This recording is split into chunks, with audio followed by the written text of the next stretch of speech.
Hello, Animafia. This is the Animobster back at it. Thank you again for the 5 subscribers. Anybody listening, if you could like, share, and subscribe and comment to beat the algorithm and to grow this channel, I would greatly appreciate it. Thank you very much. Also, you can follow me at Twitter, Gab, and Gettr as at Animobster. Show support in my growing channel, please, and thank you. So what I wanted to talk about today is I've heard some people say that All Might is a more interesting Superman because of his injuries and his limitations. However, I don't see a lot of coverage over the fact that Aizawa is basically broke Batman. Wage worker warrior Batman. Why do I say this? To start off, his quirk doesn't give him any actual sort of extra power. It doesn't give him any sleep mist, yelling, strength, control over cement, etc. What does it do, though? It takes away other people's powers. It makes them, for lack of a better term, quirkless or human for the remainder of the encounter, or at least until Aizawa blinks.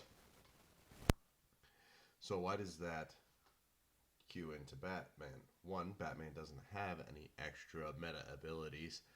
And two, one of the things he carries around is a kryptonite ring, with the entire idea of taking away Superman's abilities if he were to ever go rogue.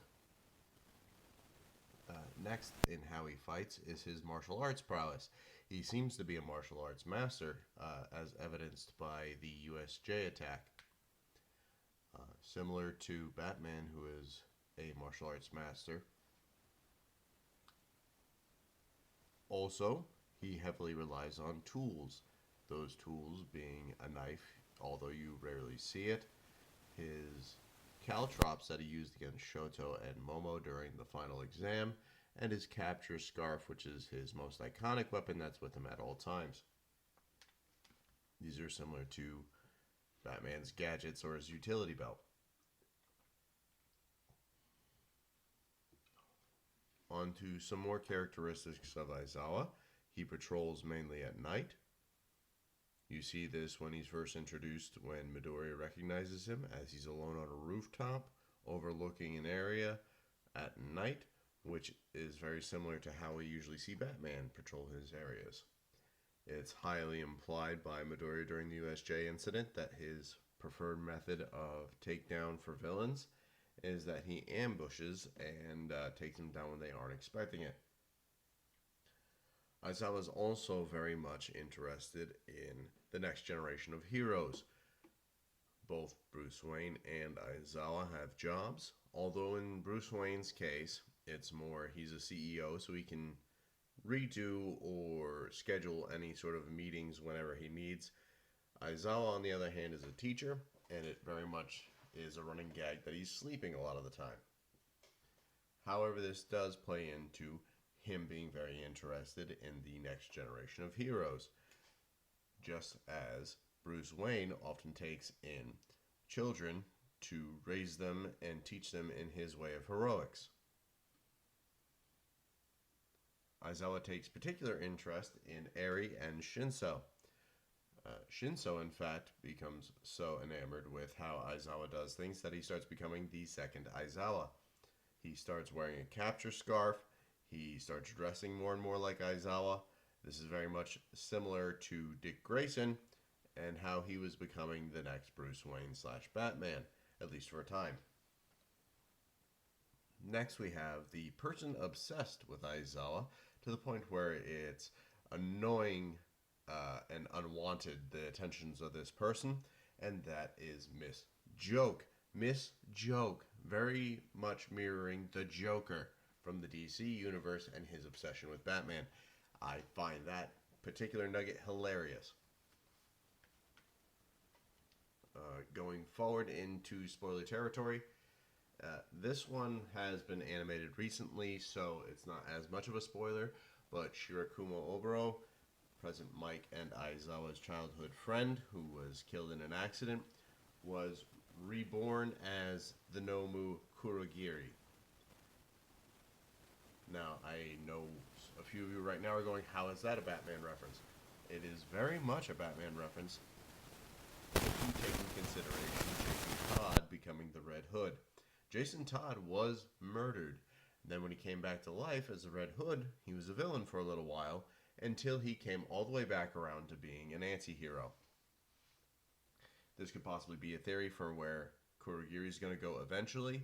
As of right now, it's not happening, but, you know, one can hope that maybe Kurogiri will come back as a hero at some point, even if it's not as hopeful as he once was.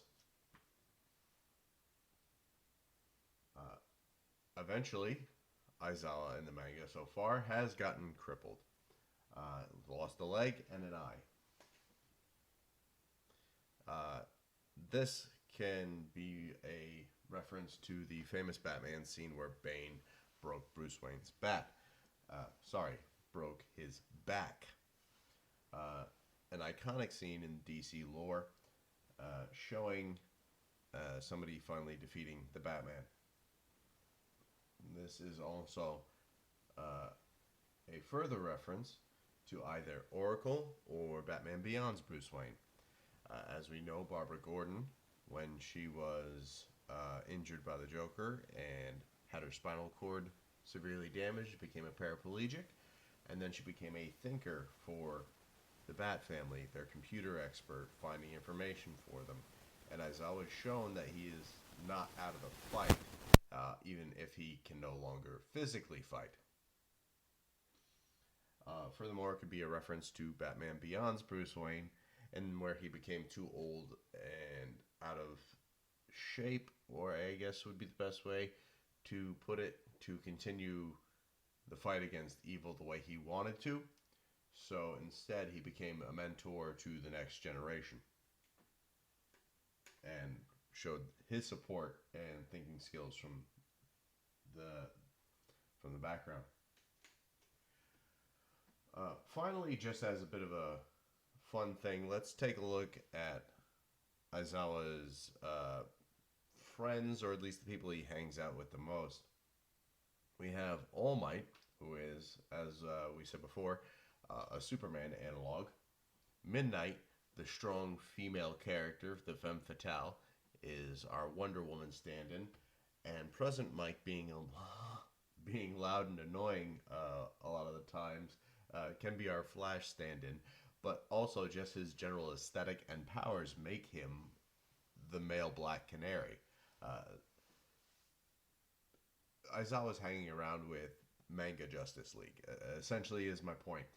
You could even go so far as to say that Nezu, with his high intellect and being not quite human, could be a Martian Manhunter stand-in, although he doesn't quite have the same power set.